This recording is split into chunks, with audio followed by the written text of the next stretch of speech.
어제는 1절과 3절을 중심으로 너는 복이 될지라 이 말씀을 전했습니다. 1절과 3절은 하나님께서 아브라함을 만나셔서 아브라함에게 주신 말씀입니다. 그러니까 제가 설교할 때에 오늘 성경에는 아브람이라고 그랬죠. 성경에는 아브람 1절에도 여호와께서 아브람에게 했는데 설교할 때 보면 아브라함으로 계속 이제 말씀을 할 때에 다른 사람이 아니라 아브라함입니다. 창세기 17장 5절에 가서야 하나님이 아브라함의 이름을 아브라함으로 고쳐주셨습니다. 그래서 아브람이란 뜻은 높은 아버지 그런 뜻이에요. 근데 아브라함 그 말은 많은 무리의 아버지, 열국의 아버지 그런 뜻입니다. 그러니까 높은 아버지였던 사람을 하나님이 낮추어서 모든 열국의 아버지로 만들어 주셨다. 그래서 하나님이 아브라함의 이름을 바꾸어 주셨어요. 그러니까 이때 나이가 100세가 되어서 하나님이 아브라함의 이름을 바꾸어 주신 겁니다. 99세죠. 자, 그럼 어떻든 그래서 이제 아브라함이라는 말씀이 하도 입에 닿았기 때문에 우리 성경을 설교할 때에 왜 성경은 아브라함이라고 그러는데 목사님은 아브라함이냐 이렇게 생각하지 마시고 그런 똑같은 사람이다 이렇게 생각을 하시면 되겠어요. 오늘은 이제 4절부터 9절 말씀을 가지고 말씀을 드리고자 합니다. 자, 우리 4절에 보면 맨 먼저 무슨 말이 나오죠? 이에, 그죠? 이에 아브라함이 여호와의 말씀을 따라갔다.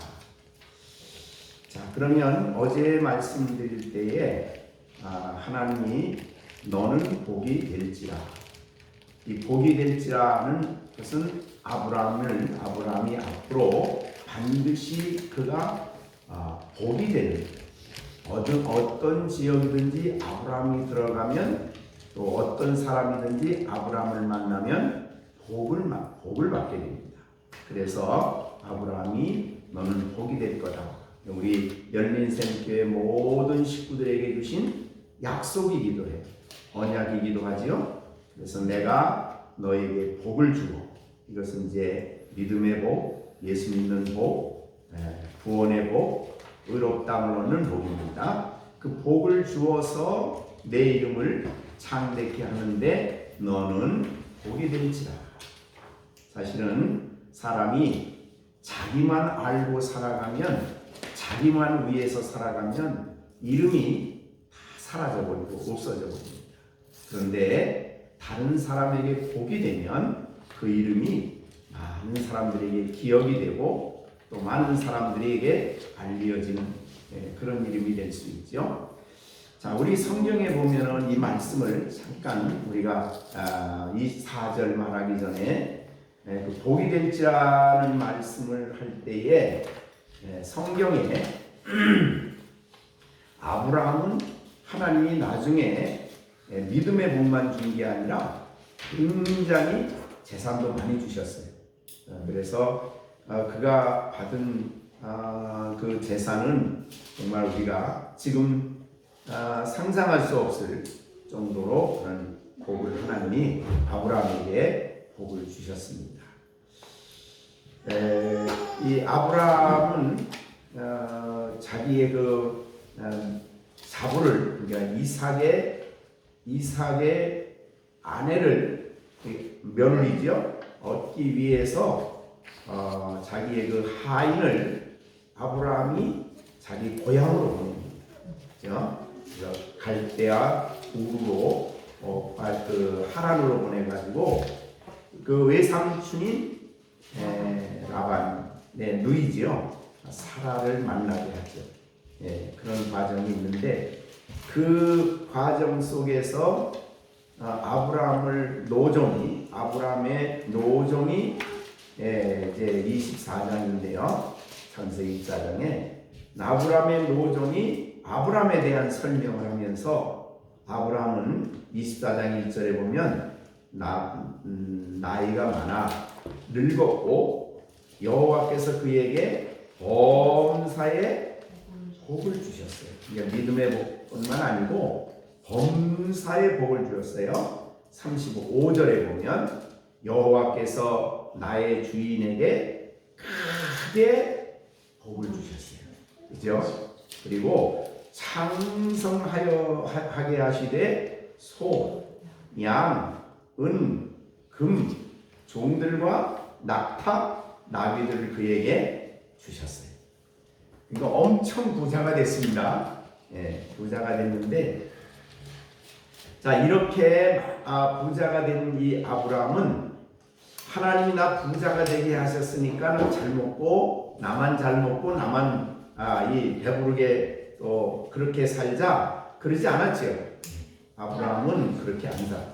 그러니까 부자된 그 부자를 가지고 그는 그 재물을 가지고 많은 사람들을 뭐 했냐면 대접하고 구제하는 일에 썼습니다. 그래서 신약에서도 구제를 말할 때 아브라함에 대한 이야기를 하고 있는 것을 볼 수가 있어요.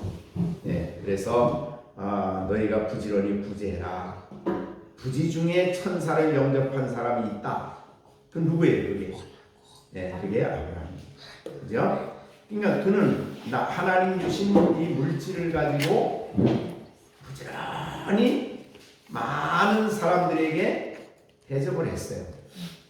구제했죠. 대접을 하고 그래가지고 그 이름이 널리 알려졌어요. 자, 그런데 이제 성경에 보면 또 부자에 대한 얘기가 나옵니다. 누가복음 18장에 보면은 거기도 예수님이 부자에 대한 이야기를 하시고 있어요. 근데 그 부자 보세요. 누가복음 18장에 나오는 그 부자는 얼마나 돈이 많은지는 알 수는 없는데 어떻든 굉장히 큰 부자입니다. 누가복음 18장 16장부터 볼까요? 두 군데를 보려고 보는데, 자, 누가복음 16장 16절에 보면 한 부자가 있는데 그 사람은 자세고, 16장 19절이죠. 자세고 고운 베옷을 입고 날마다 호화롭게 뭐예요? 즐겼는데, 그죠? 근데 나사로는 너무너무 어려워서 그 집 대문에 있어가지고 그 부자의 상에서 떨어지는 음식으로 배불리려고 했어요. 자, 그에 대한 얘기가 나와요. 근데 이 사람은 누군지 몰라. 이름이 없어졌어. 그냥 한 부자야. 그러니까 이 사람은 자기밖에 몰라. 엄청나게 돈을 많이 갖고 부자가 됐는데 자기밖에 몰라. 그래서 성경에 기록을 할 때 그냥 한 부자. 이름도 없어졌어. 지옥에 갔으니 그 다음에 이 사람은 지옥에 갔죠. 나사로는. 그러니까 이 사람의 이름은 사라져버렸어. 근데 아브라함은 부자를 가지고 부지런히 다른 사람을 섬기고 물질을 가지고 많은 사람들, 셀 수 없는 많은 사람들을 이렇게 도와주어 가지고 나중에 우리 어저께도 말했지만은 이 햇사람, 가나안 사람들이 아브라함을 누구라고 얘기하냐면 우리 중에 하나님이 세우신 지도자입니다. 선지자입니다. 이렇게 말하죠. 그러니까 아브라함의 이름을 주위 사람들이 모르는 사람이 없어요. 지금까지도 아브라함은 우리가 그 이름이 참 대표됐잖아요. 그죠? 그 다음에 이제 12장에 보시면 또 부자에 대한 비유가 나요. 누가복음 12장 거기도 보면 예수님 비유를 하나 드려요. 한 사람이 와가지고 예수님에게 우리 형이 욕심쟁이라서 아버지가 주신 재산을 자기 혼자 다 독식을 합니다. 그러니 랍비께서 말씀하셔가지고 재산을 좀 나한테 놀아주게 했어요. 이렇게 얘기를 하는 내용이에요. 그때 예수님이 비유를 들어요. 거기도 비유를 16절에 보니까 한 부자, 그죠? 거기도 이름이 없어졌어요. 한 부자가 있는데 너무너무 많은 부자예요. 그랬는데 그 해에 농사를 지었는데 얼마나 농사가 잘 됐는지 몰라. 근데 그 사람이 고민을 시작해. 무슨 고민이요? 야, 이거 쌓아둘 곳이 없는데 이거 어떡하지? 하고 생각해낸 게 뭐냐면 창고를 짓자. 예, 있는 곡간을 걸고 더 크게 짓고 16절 내 모든 곡식을 거기 쌓아두고 그 다음에 19절 내 영혼에게 이르되 영혼아 내 여러 해 쓸 물건을 많이 쌓아. 이 사람의 관심은 곡간 크게 짓는 거예요. 예. 물이 많이 있는데도 불구하고 또 곡간 짓고 또 곡간 짓고 한 부자. 이 시대의 부자도 똑같아요. 많은 부자. 야, 요거면 족하다가 없어요. 있는 것으로 족하지 않고 부자일수록 또 짓고 또 짓고 또 짓고 또 쌓아두고 또 쌓아두고 하는 말이 주위의 사람들은 관심이 없어요. 자, 19절에 보니까 내 영혼아 여러 해 쓸 것이에요. 옆에서는 굶어 죽는 사람이 있는데도 여러 해 쓸 것을 쌓아두었으니 편안히 생각하는 게 뭐예요? 편안히 쉬고 그 다음에 먹고 마시고 즐거워하자. 이게 전부예요. 여러분 지금 복음이 없는 사람들의 삶의 인생관이죠. 더 많이 쌓아두고 먹고 마시고 즐기고 이게 전부예요. 그걸 위해서 모든 걸 쓰는 거예요. 그런데 여러 해 쓸 것을 다 쌓아뒀는데 하나님이 20절에 뭐라고 해요? 어리석은 자여 오늘 밤에 네 영혼을 내가 찾는다. 그러니까 하나님이 그날 저녁에 그러니까 다 쌓아두고 계획을 세우고 어떻게 하면 즐길까 여행 갈까 뭐 별 계획을 다 세웠는데 그날 저녁에 하나님이 와 그 가는 거죠. 그 쌓아둔 게 누가 되겠느냐? 이제 그렇게 예수님이 한 부자에 대한 얘기를 했어요. 그게 누가 복 있는 사람이냐? 누가 복 있는 사람? 누가 복이 됐어요? 이 사람 복이 된 거 하나도 없어요. 자기만 쌓아두고 자기만 먹고 자기만 즐기는 거예요. 이 사람들은. 그런데 아브라함은 하나님이 부자로 주었더니 복이 됐어요. 누구예요? 그 사람에게 집에 오는 사람도 복이 되고 이웃 사람도 복에게도 복이 되고 주위 사람들에게 다 복이 됐어. 그래서 그 이름이 창대케 되고 그 이름이 창대케 될 뿐만 아니라 그가 가지고 있는 복음을 우리가 지난번에 설명을 한번 했어요. 아브라함이 이 헤브론에 있을 때에 시원한 나무 밑에 천막을 쳐놓고 천사죠? 아니에요. 그때는 몰랐지요. 모르고 막 사람이 세 사람이 이렇게 오니까 달려나가서 아유 나에게 은혜를 좀 입혀주십시오. 그게 뭐냐면 손 대접하는 거예요.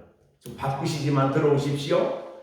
그 사막을 건너온 사람들에게 시원한 자리에 앉히고 시원한 물을 준비해서 맞고 발을 씻겨주면서 자기 부인에게 떡을 부으라 그러고 종에게는 빨리 양을 잡아 소 중에 제일 좋은 거예요. 제일 좋은 소를 잡아가지고 세상에 지나가는 손님한테 소 잡아주겠대요.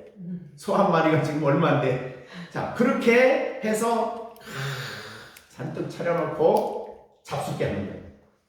그러니까 이 사람들이 얼마나 좋겠어요? 그죠? 발도 씻어주고.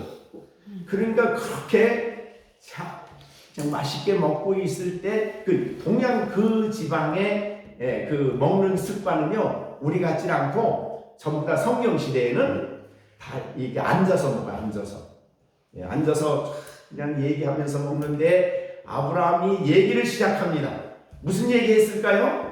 하나님이 나를 만나주시고 이렇게 해서 내가 여기 왔고 이렇게 해서 하나님이 이렇게 하나님 얘기를 쫙 하니까 세상에 이 사람들이 안 들을 수가 있을까요? 아니 맛있게 먹으면서 딴 얘기 할 수 없잖아요. 자기들 나 바쁜데 가야 될까요? 그럴까요? 아브라함이 하는 얘기 다 듣는 거예요. 그게 뭐냐면 복음을 전하는 거죠. 그러니까 아브라함의 집에 초대받은 사람은 아브라함이 받은 복, 구원의 복, 믿음의 복을 나눠주는 거죠. 그죠? 네, 그 일을 했다 그 말이죠. 자, 그러면 여러분, 하나님이 여러분에게 뭐 복을 세상적인 물질을 줄 수도 있고 안 줄 수도 있고 어떻든 간에 여러분의 삶이 다른 사람에게 복이 됐으면 좋겠어요. 나만 먹고 나만 즐기다 갔으면 좋겠어요. 복이 돼야지. 그러니까 아브라함에게 하나님이 그 말한 거예요. 내가 너에게 복을 줄 텐데 너는 복이 될지라. 어디에 있든지 너를 만나는 사람에게 복이 되고 만나는 사람들에게 유익이 되고 널 만나는 사람들에게 하나님의 복음을 전하게 되고, 그러니까 얼마나 이게 아름답고 복된 삶이에요. 자, 그래서 이제 지난 주일에 어저께 그 말씀을 한 거예요. 그런데 복이 될지라라고 하나님이 언약을 하시는, 약속을 하시는 거예요. 그러면 아브라함을 복이 되게 하시는 거예요. 그래서 그에게 은혜를 주시고 그런 마음을 주시고 그렇게 살아갈 수 있도록 모든 환경을 만들어 주시는 거죠. 자, 그러면 이제 그렇게 어저께 한 말씀을 복습을 했어요. 자, 우리 시온이 아브라함 같이 복이 돼야 되겠어요? 나만 먹고 나만 즐기다 가야 되겠어요? 그렇죠. 복이 되는 사람이 돼야 될 겁니다. 또 하나님이 그렇게 만들어 주실 거예요. 그렇게 하나님이 계획을 세워주셨어요. 이걸 우리는 한마디로 언약이라는 말을 써요. 자, 그래서 오늘 4절에 이에 아브라함이 말씀을 따라갔다. 이에라는 말이 뭐예요? 이에? 1절과 3절 하나님이 나타나셔서 아브라함에게 약속을 주셨기 때문에 그 언약을 믿고 아브라함이 하나님의 말씀을 따라갔다. 이런 말이에요. 이해라는 말은 언약이라는 말인데, 하나님은 언약을 하시는 한 분이에요. 즉 미리 할 것을 약속하시고 그 약속을 이루시는 분이죠. 아브라함의 일생 전체가 다 그랬어요. 자, 하나님이 언약을 얼마나 놀랍게 성취하시는가 보세요. 자, 우리가 이제 우리 시편 한 절만 찾아보겠습니다. 시편 105편 42절이에요. 자, 우리가 이제 그 앞에 나오는 내용은 뭐냐면 하나님이 이스라엘 백성들을 애굽에서 인도해내서 광야를 지나게 하시는 내용이거든요. 많이는 못 보지만 우리 39절 한번 보겠습니다. 39절부터 여호와께서 낮에는 네, 아까 지난번에 제가 구름 기둥 그럴 때 그냥 기둥 쭉 있었다는 게 아니라 그랬어요. 구름을 펴서 덥게. 광야는요 아무리 더워도 그늘에 들어가면 시원합니다. 왜? 습기가 없으니까. 그래서 이 구름으로 덮어주셨어요. 밤에는 불로 밝혀주셨어요. 그래서 그들이 구한즉 메추라기를 가져오시고 또 양식을 그들에게 만족하게 주셨어요. 그 다음에 41절 반석을 여신즉 물이 나와 마른 땅이 강같이. 여러분, 반석에서 물이 나왔다 그러니까 조금이라고 생각하면 안 돼요. 여기는 뭐라고 하냐면 강이라. 강. 왜요? 여러분, 이스라엘 백성이 제일 작게 잡아서 200만 명이라고 생각하면 200만 명과 함께 온 짐승까지 물을 다 먹으려면 물이 얼마나 필요할 것 같아요?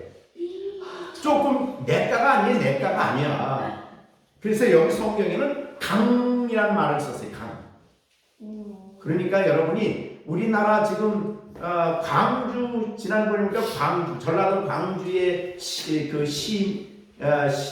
백성이 되게 110만 명이라고 그러더라고요. 네, 110만 명 정도 되는 사람이 물을 먹으려면 광주시가 물을 얼만큼 돼야 될 것 같아요. 그러니까 이게 반석에서 물이 나왔다고 했을 때 물이 강같이 흐르는, 강같이. 자, 보세요. 그런데 42절, 오늘 읽은 42절, 이는 왜 그렇게 하셨어요? 300만 이스라엘 백성이 먹을 때에 아침마다 만나를 주셨잖아요. 그죠? 조금 만나가 아니에요. 300만이 먹으려면 하루 한 끼 먹으려면 얼마나 정도? 하루 먹으려면 보통 일이 아니에요 이게. 그러니까 몇 킬로 정도로 그 다음에 저녁에는 메추라기를 몰아다가 주셨는데 메추라기가 조금이 아니에요. 그걸 300만 명이 먹으려면 얼마나 메추라기가 많아야 돼요? 상상 우리가 그냥 조금 생각하면 안 돼요. 하나님은 그렇게 부용하신 분인데 오늘 42절을 다 같이 한번 읽어봐요. 시편. 이는 그의 거룩한 말씀과 그의 종 아브라함을 기억하셨습니다. 자, 그러니까 이스라엘 백성에 그렇게 주신 이유는 누구를 기억하고? 그 아브라함을 기억했다는 게 뭐예요? 아브라함에게 약속한 그 언약을 이루었다는 거예요. 그러니까 아브라함은 죽었어요. 그죠? 아브라함은 죽었어요. 그런데 몇백 년이 지나 천 년이 이상이 지나고 난 다음에도 하나님은 살아계신 동일하신 하나님이니까 아브라함에게 한 언약을 기억하시고 이스라엘 백성을 먹이고 인도해 내신 거예요. 왜냐하면 아브라함은 그 가나안 땅을 누구에게 주기로 했어요? 아브라함에게 그리고 그 자손에게. 그러니까 그 자손에게 그 땅 주시겠다는 언약을 지금 이루고 계신 거예요, 하나님. 자, 여러분, 성경을 읽을 때 여러분들이 성경은 언약이거든요. 약속이에요. 그 약속의 말씀을 딱 붙잡아야 돼. 그 붙잡으면 하나님은 그 언약을 우리는 잊어버려도 하나님은 언약을 안 잊어버려. 그 언약을 이루시는 분이에요. 그러니까 우리 시준이에게 너 언약이 될지라 그러면 그 언약을 하나님이 기억을 하시는 거예요. 그 언약을 성취하시는 거예요. 그래서 우리는 하나님은 신실하다 그래요. 하나님의 대표적인 성품 중에 하나가 첫째는 사랑이고 두 번째는 진실이에요. 진실 혹은 신실. 그게 신실이 뭐예요? 하나님은 자기가 한 말씀은 반드시 이루신다는 거예요. 자, 그래서 굉장히 중요한 말이 이 말씀이 오늘 이에 그 말은 아브라함은 하나님을 신실한 하나님으로 믿고 그분이 언약한 것은 이룰 줄로 믿고 그 말이에요. 언약을 믿었다는 거예요. 자, 우리가 그 성경을 읽을 때 여러분들이 그래서 언약의 말씀이 나오면 그걸 막 붙들어야 돼요. 구하라 그러면 받으리니 그러면 그거 약속이 언약이에요. 약속을 반드시 이루시는 하나님, 살아계신 하나님이고 우리가 자녀들을 위해서 축복하면 민수기 6장에 있는 말씀처럼 자녀를 위해 축복하면 우리는 잊어버려도 우리는 가도 우리가 자식들하고 계속 항상 살아요. 우리는 가도 우리가 축복하면 하나님은 그 복을 그 말씀을 따라서 언약을 기억하시고 그 약속을 이루어 주신다는 거예요. 그게 바로 언약의 하나님이에요. 그래서 우리가 여러분들이 오늘 한 절만 읽었지만 성경의 이스라엘 백성에 대한 축복을 말할 때마다 하나님은 반드시 아브라함의 하나님이에요.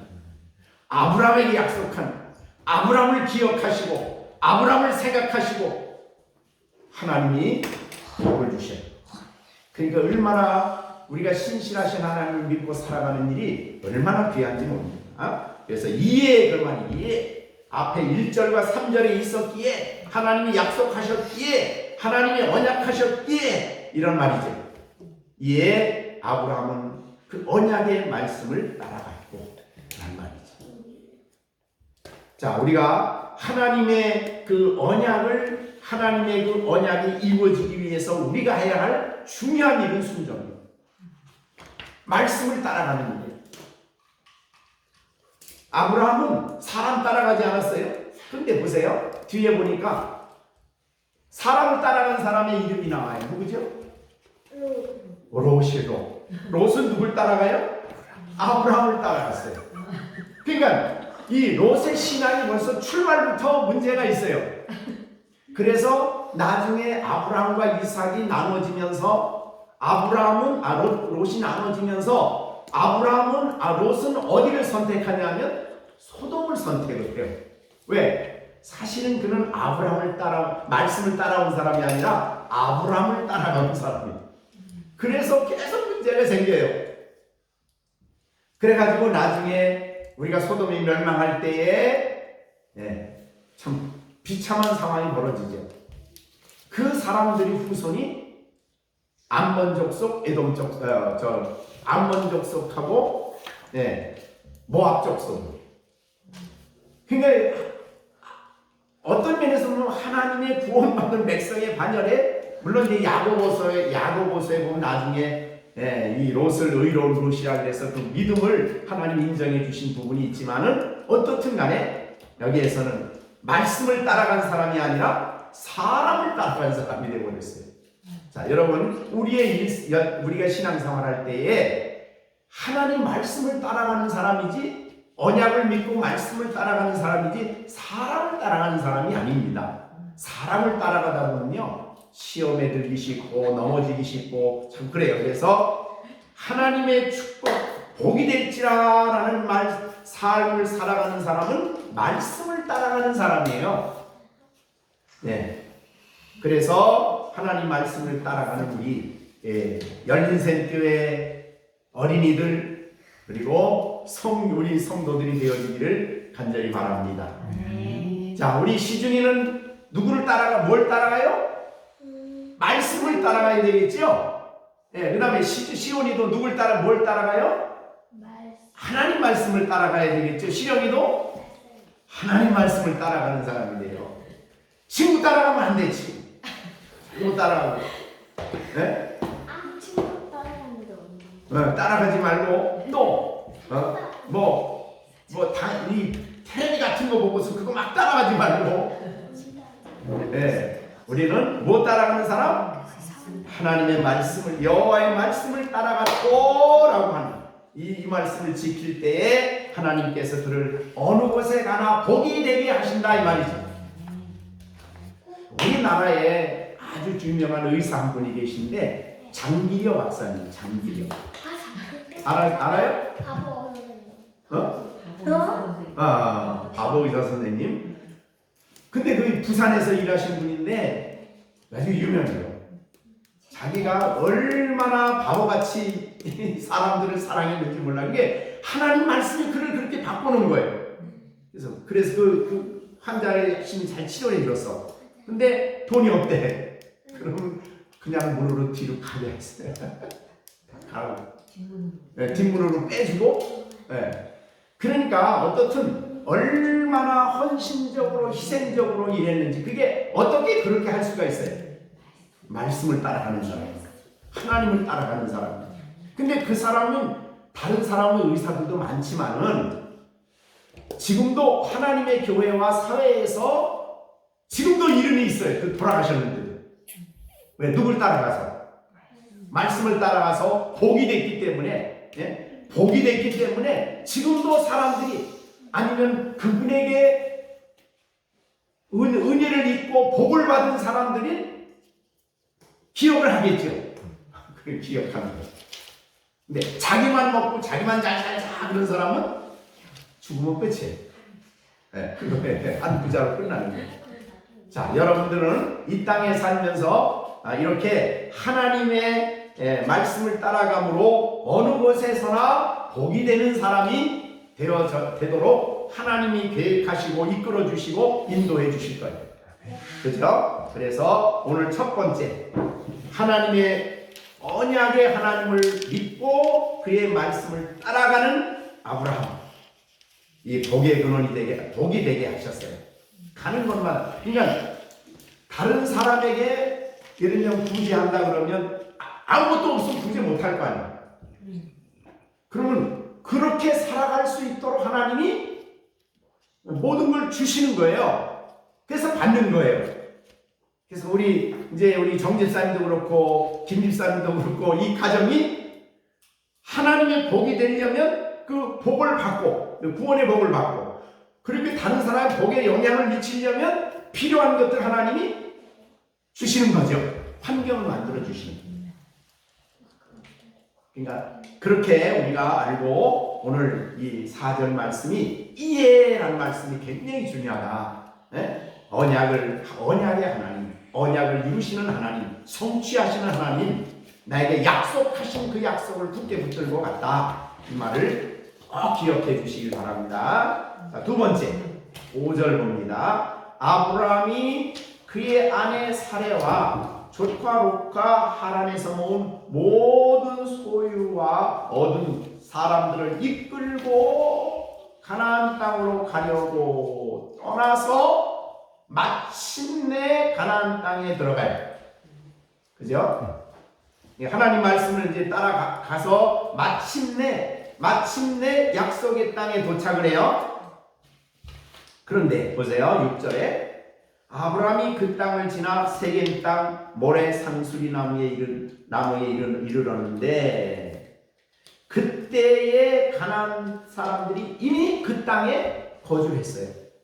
자, 그러면 하나님이 야 아브라함아 너 내가 주는 땅으로 가라. 그래서 이제 마침내 가나안 땅에 들어와서 사람이 살 수 있는 좋은 장소가 있는가 하고 찾아가다 보니까 세겜에 도착을 했어요. 세겜에 도착을 했는데 여기 이제 가나안 땅에 여기 보세요. 아브라함이 마침내 가나안 땅에 들어갔어요. 여기 가나안 땅에 들어가는 여기가 이제 가나안 땅에 들어가는 문이 있어요. 문. 근데 이게 이제 목사님이 거기 갔을 때 성지에 갔을 때 저 북쪽에 헬몬산 밑에 그 근처에 가면은 아브라함이 가나안 땅에 들어온 문이 개발이 그게 이제 발굴이 됐어요. 그때는 이제 이렇게 문으로 지금 이렇게 문 이제 가나안에 들어가는 문. 그래서 이게 아브라함 문이라 그래요. 그 문을 통과해서 들어와서 이제 그때부터 가나안 땅을 찾는 거예요. 어디 가서 정착을 할까 그러고 찾고 쭉 찾다가 야 이게 너무너무 이 세겜 땅 살기가 괜찮다. 거기는 물이 풍부해요. 그러니까 이 어려운 그런 지역에서 물이 풍부해 살 수 있잖아요. 그런데 가서 보니까 어떻게 됐어요? 6절에 가나안 사람들이 그 땅에 거주해요. 그러니까 살기 좋은 땅이라 그러면 다른 사람이 볼 때도 살기 좋겠지. 나만 좋은 게 아니죠. 그럼 살기 좋은 곳에 와서 야 여기가 좋겠다 그랬는데 이미 가나안 사람들이 요건 내 땅, 요건 내 땅, 요건 내 땅 다 자기 땅들이 다 있어. 그럼 아브라함이 처음 손님으로 외부에서 온 사람이 와가지고 나 여기서 살래? 그럴 땅이 없는 거예요. 자, 그래서 이제 그렇게 됐습니다. 자, 그래서 이제 그 아브라함이 그런 상황에 이르르니까 아브라함이 어떤 생각이 들겠어요? 뭐 하겠어요? 아니 하나님이 주신다고 한 땅이 굉장히 좋고 사실은 이 갈대아 우루 아브라함이 살던 그 땅은 굉장히 비옥한 땅이거든요. 여러분이 흔히 일반 역사에서 말한 대로 메소포타미아 문명이 만들어진 4대 문명의 발상지가 거기라고 그러잖아요. 그러니까 그 유브라티스 티그리스 강이 흐르고 땅이 비옥하고 너무너무 좋은 땅이 갈대아우르예요. 그런데 거기서 하나님이 야 아브라함아 너 여기 떠나서 내가 보여줄 좋은 땅이 있는데 그거 갈래? 가라고 했죠. 그래서 갔어요. 그 좋은 땅인 줄 알았어. 기대를 엄청 가졌어. 그러고 딱 와서 하나님 말씀대로 살면 진짜 좋고 진짜 환경 좋은 것이구나라고 와서 딱 보니까 살만한 데가 별로 아니야. 그래서 세겜까지 온 거예요, 사실. 와서 딱 와서 좋은 곳이라고 생각하고 정착을 하려고 딱 생각을 하니까 아니야, 벌써 다 땅 주인이 다 있어. 그러니까 굉장히 답답하겠죠. 성도들은 어렵고 힘들 때 잘 이해가 안 될 때 뭐를 하나요? 하나님을 의논하겠죠. 기도하겠죠. 그게 바로 몇 절이냐면 7절. 자, 7절 우리 다 같이 읽어봅니다. 시작. 여호와께서 아브라함에게 나타나 내가 이 땅을 내 자손에게 주리라 하신지라. 자기에게 나타나신 여호와께 그가 그곳에서 제단을 쌓고. 예. 자, 아브라함에게 하나님이 나타나셨어요. 어느 때? 아브라함이 기도하고 하나님의 그 의논을 시작하니까 하나님이 나타나셨어요. 그 나타나신 하나님은 우리가 지난번에 사도행전에서 말한 대로 갈대아 우르에서 나타나신 영광의 하나님, 두 번째 나타나신. 자, 그래서 우리 지난번에 사도행전 7장에서 스데반 집사님의 설교를 들었죠? 네, 2절에 보니까 여러분 형제들이여 들으소서 우리 조상 아브라함이 하란에 있기 전 메소포타미아에 있을 때 영광의 하나님이 그에게 나타나셨어요. 그러니까 위대하신 영광의 하나님이 보였을 때 아브라함은 이 하나님 따라가며 좋은 땅을 받을 것이다 하는 기대를 가졌는데 와서 보니까 그게 아니야. 그래가지고 하나님께 기도했더니 두 번째 하나님이 나타나셨어요. 자, 나타나십니다. 7절. 그런데 나타나셔 하신 말씀을 보세요. 내가 이 땅을 너에게 주리라 그랬어요? 그런데 아브라함에게 안 준다는 거예요. 이 땅, 살만한 땅을 찾았는데, 장소를 찾았는데, 야, 내게 줄 땅이 아니야. 이거는 내 자손에게 줄 땅이야. 그랬는데 몇천 년 후에 이스라엘 백성이 들어와서 세겜에 가서 6지파는 에발산, 6지파는 그리심산의 양쪽에 모여서 하나님께 제단 쌓고 언약한 자리가 바로 세겜이거든요. 그때서야 줬어요. 그러니까 꼭 하나님이 내게 복을 나한테만 줘야 된다고 생각하는 거는 그것도 우리가 잘못된 생각이에요. 자, 여러분이 예수님 잘 믿으면 내가 예수님 잘 믿고 하나님 말씀대로 따라가면 우리 시온이가 복을 받을 수 있죠. 네. 그렇죠? 시준이가 복을 받을 수 있고 시완이가 복을 받을 수 있죠.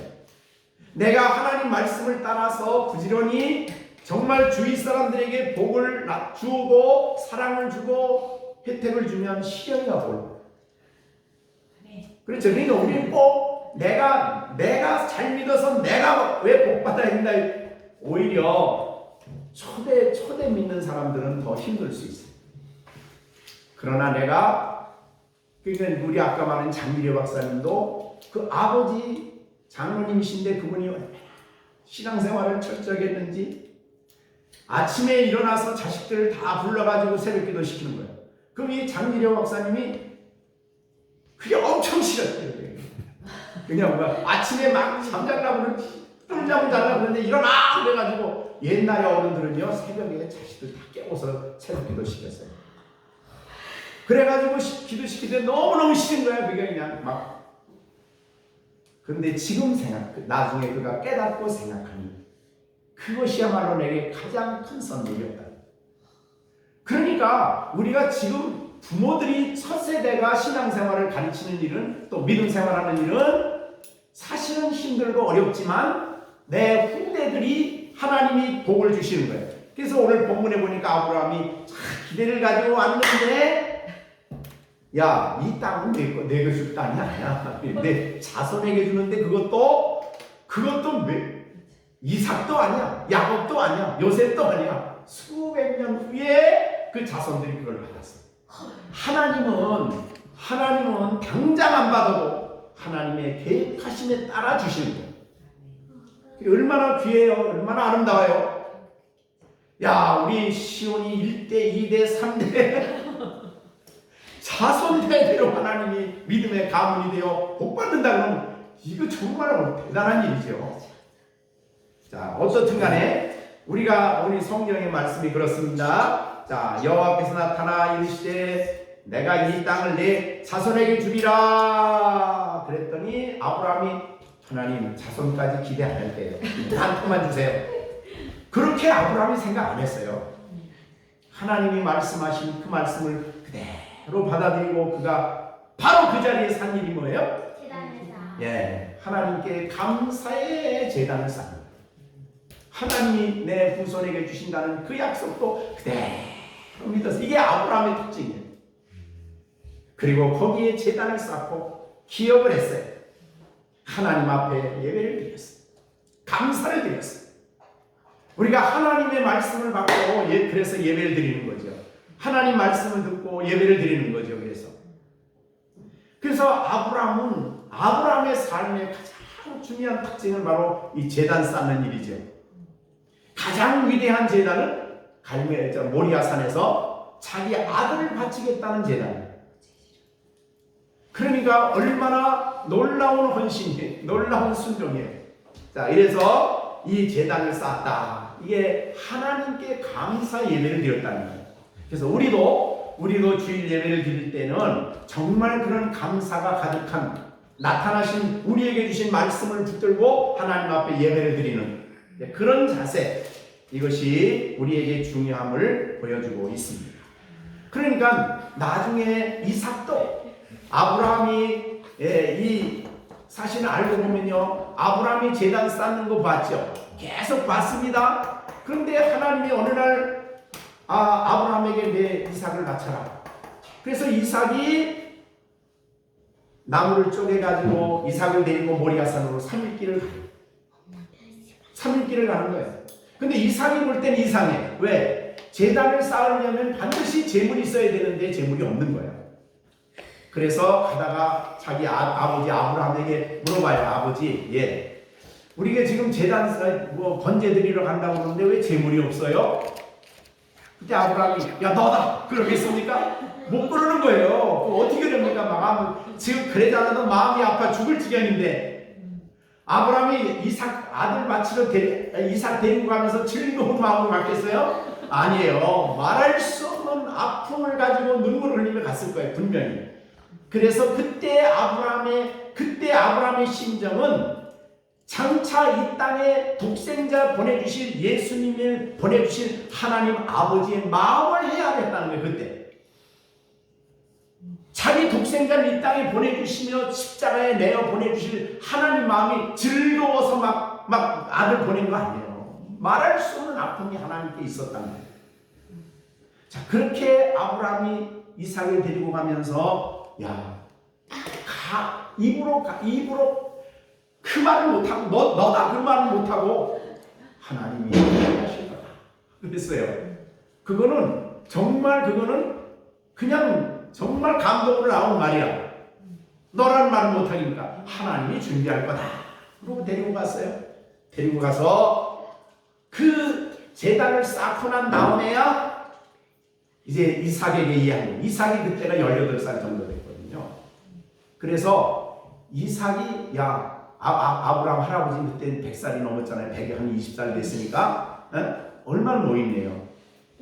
야 아들아, 하나님이 너 드리라고 한다. 그럼 그럴 때 이삭은 그게 무슨 뜻인지 알았죠? 자기가 번제물이 돼야 된다는 거 아닙니까? 그 번제는 각을 뜨는 거거든요, 칼로. 그러니까 너를 하나님 번제로 드린다고 하나님 말씀하셨다. 그랬을 때 여러분 18살 된 그 이삭이 120살 된 아버지가 너 잡아드리라고 하더라. 그랬을 때 어떻게 생각했어요? 일반적인 생각은 무슨 말이야 이게? 아버지 너 막 났어? 야 너 잡아드린다 그럴 때 이삭이 아버지 물리칠 수 있어요 없어요? 120살 된 할아버지 얼마든지 이길 수 있어요 힘으로. 근데 여러분 거기 성경에 보면 이삭이 한 말도 대답을 해요.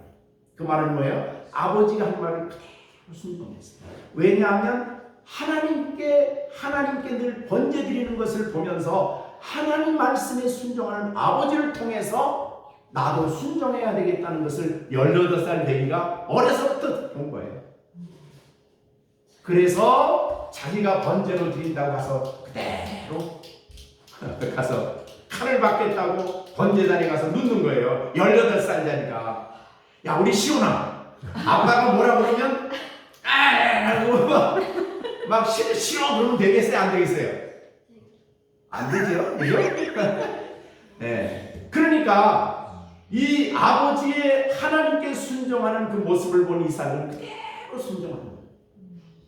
그게 바로 아브라함을 통해 그 제단을 통해 보여준 이삭이기 때문에 이삭이 끝까지 순종을 합니다. 근데 정말 아브라함 말씀대로 말일대로 여호와께서 준비를 하셨어요. 뭘 준비했어요? 순양을 준비를 하셨어요.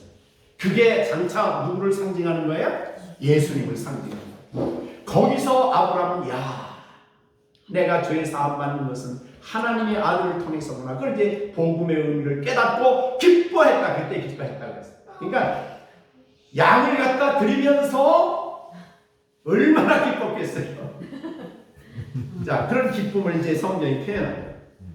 자, 어떻든 제단 쌓는 이 아브라함, 아들도 제단, 아버지가 쌓는 제단을 통해 보게 되었고, 그리고 이삭도 순종을 합니다.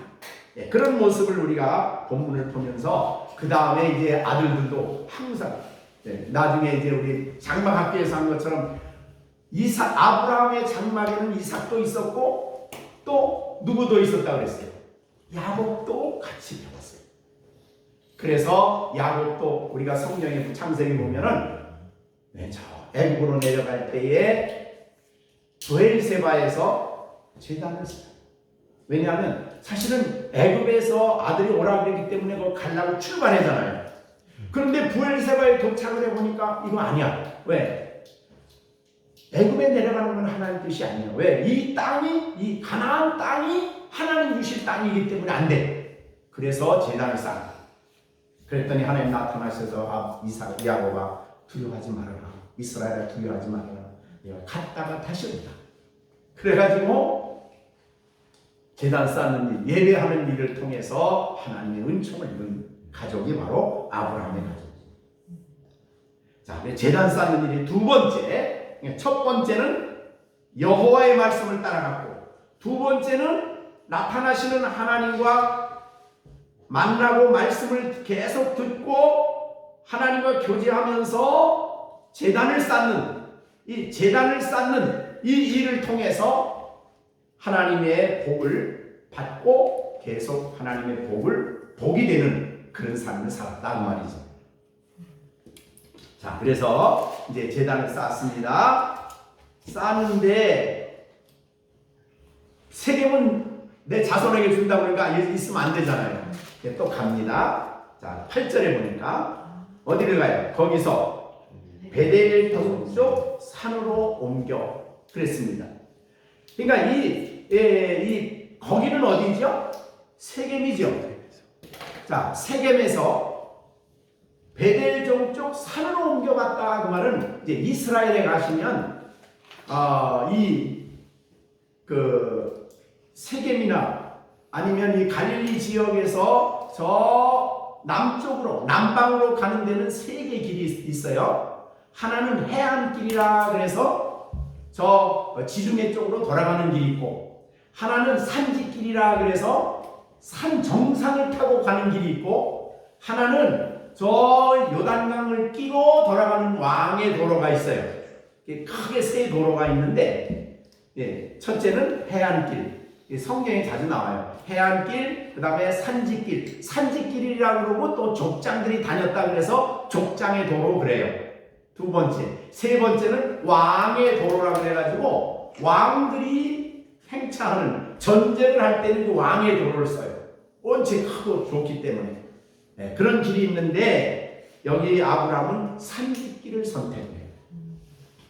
왜 그랬을까요? 왜 넓은 길도 갈 수 있는데 왜 산지길을 갔을까요? 산지길로 가면 힘들겠죠? 그죠? 스릴이 넘는데 요새는 등산할 때 스릴이 넘치죠? 그런 길이 아니고 이제 지금 아브라함이 혼자 등에 백을 메고 랄랄라 거리고 혼자 산에 가나요? 그런 스릴이 아니죠. 지금 아까 우리가 옆에서 성경에서 봤던 것처럼 이 롯과 그 다음에 하란에서 모은 모든 소유 양도 있었을 것이고 모든 것도 있고 그 다음에 얻은 사람들이 뭐냐면 식구들이에요. 왜 식구들이냐면 그 당시는 나라가 없었어. 질서가 없어. 그렇기 때문에 나보다 상대방이 힘이 약하다 그러면 가서 공격해가지고 장을 다 빼는 거예요. 그러니까 자기 가족을 지키는 숫자가 있어야 돼. 그래서 아브라함이 왜 소돔의 전쟁이 일어났을 때에 385명을 데리고 갔죠. 그게 바로 자기 가족을 지키는 군대 숫자예요. 가족 수죠. 그러니까 그렇게 많은 사람들이 같이 갔어요. 목동들도 있었을 것이고 그러니까 왜 여기 시온이 어디 갔어? 시온이 얘기하다가 정시온. 그러니까 등산하는 사람이 룰루랄라하고 가는 거 아니에요? 예, 이렇게 많은 사람들을 데리고 식구들을 데리고 넓은 길로 가면 좋죠. 그죠? 넓은 길로 가면 좋은데 산책길을 선택해요. 왜 그랬을까요? 하나님이 가라고 그럴 수도 있지만은 이런 생각이 들어요. 좋은 길로 가다가 좋은 땅을 만나면 거기에 누가 이미 살고 있을까요? 그래요. 이미 좋은 데는 다 차지한 거예요. 가난한 사람들이. 그러니까 거기로 가면 안 돼. 가서 살기 어려운 지역을 가자. 그러고서 산지길로 간 거예요. 그래서 산지길로 가서 산 정상으로 가는 길이거든요. 실제로 이제 그 우리 산지길로 성지순례 가면 산지길로 가는데 그 길로 가서 지금은 이제 도로를 잘 닦아놨어요. 근데 아브라함 때는 그런 도로가 없었겠죠. 그냥 가는 산지길인데 가서 봐가지고 위에 가서 보면 밑에 이런저런 그 장소가 보일 거 아니에요. 그래서 그게 산지길로 지금 갑니다. 거기를 가다가 베델은 베델 동쪽 산으로 옮겨 장막을 치니 서쪽은 베델이요 동쪽은 아니라. 여기도 높은 산지예요. 산지인데 베델과 동쪽 그 사이에 실제로 가서 보면요, 베델 그 지역에 거기 물이 나요. 신기하죠? 네, 그래서 지금 거기도 도시가 있어요. 지금 도시가 있는데, 그래서 거기에 가서 그럼 여기도 살 수 있을까? 그런데 어떻게 됐어요? 그래서 그가 그곳에서 제단을 쌓았어요. 네. 하나님과 교제를 시작했겠죠. 자, 그래서 제단 쌓았는데 거기도 살만하니까 또 거기도 가난한 사람들이 살고 있어요. 그래서 이제 제단을 일단 쌓고, 그러니까 여호와의 이름을 불렀다. 그 말은 예배했다는 뜻입니다. 여호와 이름을 불렀다는 것은, 그러니까 그가 뭐 어느 장소에 가든 좋은 장소에서만 예배드리는 게 아니고 어떤 장소에 가든지 장막을 일단 치면 예배를 드렸습니다. 근데 8절 다시 봅니다. 거기서 베델 동쪽 산으로 옮겨 뭘 찾다 그랬죠? 장막. 이게 장막이 나와요. 아브라함과 장막. 왜 장막을 쳤어요? 장막을 계속 쓰는 이유는 또 옮겨야 되기 때문에, 자기를 찾아가야 되니까 또 옮겨요. 그래서 장막은 옮기기 위해서 장막을 사용한 거예요. 계속. 그래서 이제 갑니다. 가다가 어디를 가냐면 9절에 보니까 9절에 점점 남방, 이게 산지길을 지나가지고 예루살렘 정도에 오면은 그 다음부터는 내려가는 길이야. 내려가는 길인데 그게 그 남방 지역인데, 남방 지역으로 가면은 사람이 살 수 있는 환경이 아니에요. 거기는 전부 다 사막이야. 그래서 남방에 나중에 이제 헤브론을 지나서 부엘세바까지 도착해요. 그래서 여러분이 아브라함 그러면 이제 부엘세바가 나오는데, 부엘세바에는 남쪽에 사람이 살 수 있는 마지막 지역이에요. 거기가. 그러니까 그 정도 되니까 거기에 살만해. 거기에 장막을 치고 이제 제단을 또 쌓게 되죠. 어떻든 지금 남방으로 해서 옮겨가야 돼요. 근데 남방으로 옮겨갔는데, 남방에서 옮겨서 그래도 아무리 살기 힘들어도 괜찮다. 가나안 땅에서 적어도 최고로 부엘세바예요. 그러니까 이스라엘 말할 때 여러분이 구약 성경에 보면 부엘세바에서 이 지역을 가나안 땅이라 그래요. 자, 그럼 마지막 지역까지 왔어요. 거기가 남방입니다. 근데 거기는 너무 건조하기 때문에 우리가 목사님이 거기 갔을 때도 낮이 최고 온도가 50도가 넘었어요. 그러니까 얼마나 낮에는 덥겠어요.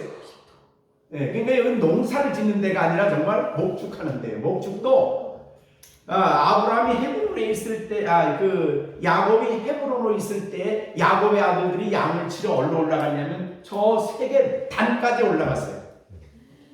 그러니까 이쪽은 정말 사람이 살기가 정말 어려운 지역이에요. 그러고 보니까 가난한 사람들 별로 없는 거예요. 그래서 거기다 이제 정착을 시작을 합니다. 거기까지 내려간 거예요 지금.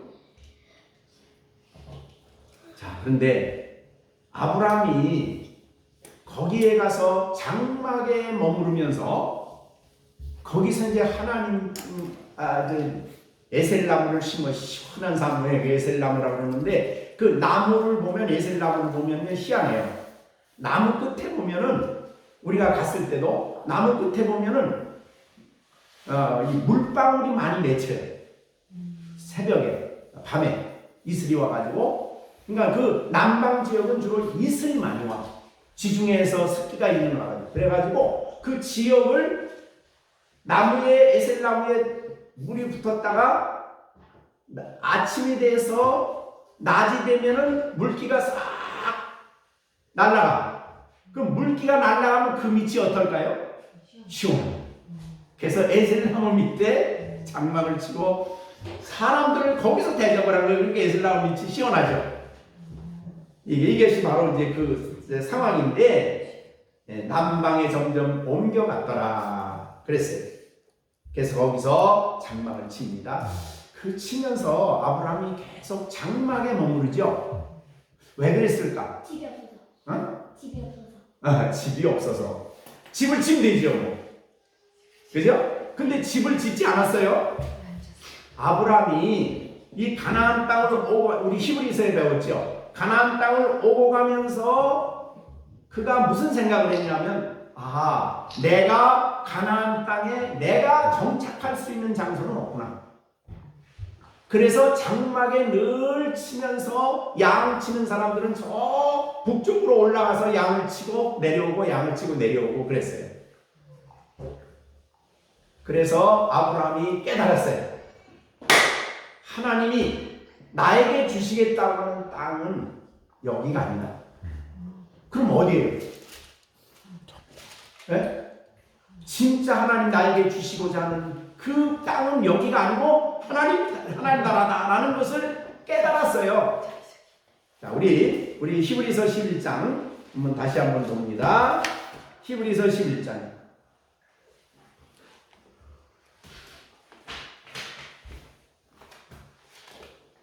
자, 우리 9절부터 봅니다. 믿음으로 그가 이방 땅에 있는 것 같이 약속의 땅에 거류하며 동일한 약속을 9절 약속을 유업으로 받은 이삭과 야곱과 더불어 어디에 거해요? 장막에 거했는데 왜? 10절 이는 그가 하나님이 계획하시고 지실 터가 있는 성을 바랐는데 그 성을 바라봐서 하나님이 지으신 성이에요. 나에게 주시는 영원한 기업은 영원한 땅은 이 땅에 있는 게 아니다라는 것을 가나안 땅을 왔다 갔다 하면서 깨달아요. 성령이 감동을 주신 거예요. 그래서 하나님이 나를 오라 그러시면 장막 걷어버리고 나는 영원한 하늘에 있는 영원한 집을 나는 향하여 간다 라는 것이에요. 자, 그 다음에 이 15절 봅니다. 15절 그들이 나온 바 본향을 생각하였더라면 돌아갈 기회가 있었으려니와 이제는 더 나은 16절 더 나은 본향을 사모하니 곧 하늘에 있는 것이라. 이러므로 하나님이 그들의 하나님과 일컬음을 부끄러워하지 아니하시고 그들을 위하여 한 성을 준비했어요. 장막에서 살았더니 하나님이 성을 준비하셨어요. 어디에다 땅에다 성을 만든 게 아니고 어디에다? 하늘에다. 그것도 사람을 시켜 지은 집이 아니에요. 누가 지었어요? 성경에 보면 하나님이 만드셨고 가장 완벽한 성이 이게 바로 요한계시록 21장에 나오는 성. 자, 그러면 아브라함은 이 땅에 사는 것이 짧지만은 잠깐이지만 하나님이 한 성을 예비하신 그 성을 장막에 거하면서 늘 바라봤어요. 그래서 장막에 하나님이 제사를 그렇게 많이 주었지만은 그걸 쌓아두어서 다른 내 영혼아 먹고 즐기자가 아니에요. 그는 왜? 그 성을 바라보는 사람이었기 때문에 하나님이 주신 것을 가지고 부지런히 다른 사람에게 대접을 하면서 그 사람에게 복을 나누어 주었어요. 무슨 복? 믿음의 복, 하나님을 아는 복을 나누어 주는 삶을 살았다고 말이죠. 그러니까 우리 신앙인들이 영원한 그 나라에 대한 확고한 소망이 있어야 장막에 거하면서도 불편이 없어요. 부족하게 생각을 안 해요. 여기에 만족해. 오직 그 나라를 바라보면서 이 땅에서 사는 거예요. 그러니까 그렇게 사는 사람이라야 다른 사람에게 복을 끼쳐요. 네. 자, 우리가 어려운 선교 지역에 복음을 전하기 위해서 헌금을 해요. 어려운 사람에게 도와줘요. 그거 안 도와주면 우리가 나를 위해서 옷을 한 번 더 살 수도 있고 더 잘 먹을 수도 있어요. 근데 그게 아니죠. 영원한 그 본향을 바라보기 때문에 하나님이 나를 위해서 예비하신 그 영광스러운 나라를 너무나 확실히 바라보기 때문에 나는 계속 장막에 있어도 아브라함이 집을 지을 돈이 없어서 안 지은 거 아니에요. 아브라함이 성을 쌓을 수 있는 돈이 없어서 안 한 거 아니에요. 그런데 장막에 살면서도 물론 300여 명이나 되는 사람들을 지키고 있었지만 사실은 어저께도 말씀한 대로 내가 너를 축복하는 자에게는 복을 내리고 저주하는 자에게는 저주를 한다. 하나님의 보호를 알았기 때문에 그는 장막에 살면서도 그 당시는 보통 나를 지키기 위해서는 성을 쌓아요. 성. 근데 아브라함은 성을 안 쌓았어요. 왜? 하나님이 나의 산. 스갈에서 배운 대로 내가 너의 산성이다. 내가 너를 지키는 성이다. 왜? 그 나라에 대한 이 소망을 갖고 확실한 하나님의 언약을 붙잡고 사는 사람은 이 땅에서 그렇게 산다. 네, 그것이 오늘 우리에게 주어진 놀라운 말씀의 내용이 되겠습니다. 자, 여러분, 우리가 만약 갈대아 우리의 계절 아브라함이 머물러 있었더라면, 말씀을 받고도 머물러 있었더라면 이런 복이 될 수가 없어요. 너는 복이 될지라는 말씀이 성취가 안 돼요. 말씀에 순종했더니 그 다음에 가나안 땅에 들어와서 제단을 쌓았더니 제단을 쌓을 때마다 하나님 만나주시고 말씀 주시고 은혜 주셔서 복이 되는 삶을 살게. 나는 비록 이 땅에 장막에 살아도 하나님을 예배하고 하나님을 가까이 할 수 있으니 나는 부족함이 없다. 그거죠. 하나님과 교제하기 때문에 나는 다른 사람처럼 그렇게 좋은 집, 좋은 환경을 못 가져도 괜찮다. 장막에 있으면 족하다. 이거죠. 그리고 영원한 그 나라를, 그 영광스러운 본향을, 하나님이 주신 본향을 늘 사모하며 살았기 때문에 이 땅에서 하나님이 주신 것을 가지고 부지런히 다른 사람에게 뭘 나눠주었어요?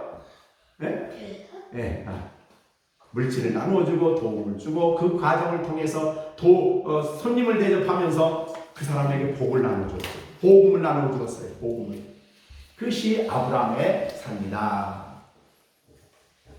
우리 열린생 가정 식구들이 우리가 이렇게 살아가는 계획을 하나님이 가지고 계시니 이렇게 살아갈 수 있게 되기를 간절히 바랍니다. 자, 그러면 우리가 겨울 성경학교니까 우리 시온이한테 질문 먼저 하겠어요. 아브라함은 뭐를 따라서 갔어요? 말씀을 따라갔어요. 시온이는 뭘 따라가야 되겠어요? 하나님의 말씀을 따라가요. 하나님 말씀을 따라서 살아가는 우리 시온이가 되어야 되겠습니다. 자, 그 다음에 시준이에게 물어볼게요. 아브라함은 가나안 땅에 들어가서 뭐를 쌓았어요? 제단을 쌓았어요. 제단은 뭐 하는 곳이에요? 하나님께 예배하는 거죠. 그래서 예배하는 일을 열심히 함으로써 하나님의 은혜를 받고 살았어요. 그 다음에 시련이한테. 자, 이 아브라함은 왜 집을 지을 수 있는데 장막에서 계속 머물러 살았을까요? 뭘 바라고 왔어요? 하나님의 나라? 하늘의 영원한 천국, 하나님이 준비한 보성을 바라왔어요. 자, 여러분도 이 땅에서 그 나라를 바라보면서 하나님이 이 땅에 살아가는 동안에 우리에게 주시는 하나님 말씀을 따라 살아갈 때 여러분이 어느 곳에 가나 복이 되는, 그 지역에 복이 되고 그 사람들에게 복이 되고 여러분을 만나는 사람들에게 복을 나누어줌으로 이름이 창대하게 되는 그런 사람이 될 수가 있습니다. 오늘 우리가 겨울 성경학교를 통해서 우리에게 가르쳐 주신 이 놀라운 축복의 말씀을 여러분이 마음에 꼭 간직하시기를 간절히 바랍니다. 왜냐하면 여러분은 영적으로 볼 때는 아브라함의 자손이기 때문에. 자, 우리 다 같이 한번 따라하면 나는 믿음으로 아브라함의 자손이 되었다. 그래서 우리가 하나님 백성이고 하나님을 아름답게 섬기는, 그래서 정말 너는 어느 곳에서나 복이 되는, 그 사람이 머물러 있으면 주위가 복이 돼요. 그 사람이 복이 돼. 얼마나 귀합니까? 네. 그 사람이 머물러 있으면 재앙이 와. 재앙이. 네. 그 사람이 있는 곳에 재앙이 와. 그러면 안 되죠. 그죠? 요새 러시아 대통령이 글쎄, 네? 내용은 자세히 모르지만 많이 전쟁을 일으켜서 얼마나 많은 사람이 지금 죽었겠어요. 이게 그런 사람이 되면 안 되는 거죠. 네. 여러분이 그런 사람들 보면 죽고 나면 아무도 기억 안 해. 그 이름이 끝나. 자, 우리는 이 땅에 살면서 하나님의 말씀을 따라서 이렇게 신실하게 주 앞에 살아가는 우리 모든 우리 열린생교회 어린이들 그리고 우리 성도들이 되어지기를 간절히 축복합니다. 오늘 기도하고 마치겠습니다. 우리 다 같이 잠시 합심해서 기도하겠습니다. 우리의 열린 겨울 성경학교를 통해서 너는 복이 될지라. 특별히 오늘 우리가 우리 아이들을 위해서 축복을 하시기 바랍니다. 하나님께서 선물로 주신 은혜로 주신 우리 아이들이 이 땅에서 정말 아브라함과 같이 아브라함의 후손으로서 어느 곳에서나 가정에서도 이들이 앞으로 자라가면서도 이들이 있는 곳에 복이 되는 사람이 될 수 있도록 하나님 은혜로 역사해 주시고 이들을 지켜주시고 은혜 주시고 평강을 허락해 주십시오. 하나님 말씀을 이들의 아이들의 마음속에 들려주셔서 그 말씀에 따라 순종해가는 우리 아이들이 될 수 있게 해달라고 기도해 주시기 바랍니다. 우리들도 이 땅에 사는 동안 소망을 땅에 두지 아니하고 하나님이 우리를 위해서 예비하신 영원한 그 나라를 바라보면서 하나님 앞에 우리가 살아갈 수 있도록 하나님 나의 일생이 아브라함의 후손으로서 그렇게 하나님 주시는 복을 누리뿐만 아니라 모든 일에 하나님이 복을 주셔서 내가 이 땅에서 다른 사람들에게 은혜를 끼치고 은총을 주며 살아갈 수 있도록 하나님 역사해 달라고 우리 다 같이 합심해서 잠시 기도하겠습니다. 기도하십시다. 은혜로우신 아버지 하나님, 오늘도 귀한 진리의 말씀을 우리들에게 들려주시고 생명의 말씀을 우리에게 알려주심을 감사드립니다. 예수 그리스도를 영접하고 믿음을 갖게 한 아브라함의 후손이 되어 이 땅에 살아가는 영광스러운 하나님께서 우리를 붙들어 주시고 우리를 기억해 주시고 우리를 아브라함의 자손으로 불러주시고 아버지 하나님 앞에 영광 돌리는 귀한 삶을 살아갈 수 있도록 주님이 역사하여 주시옵소서.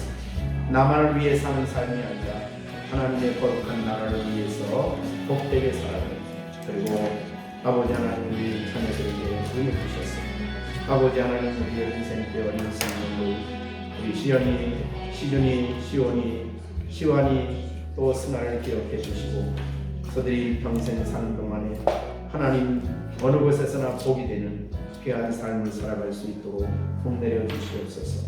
전능하신 주님께 모든 말씀을 부탁드리옵고 예수님의 이름으로 기도하옵나이다. 아멘.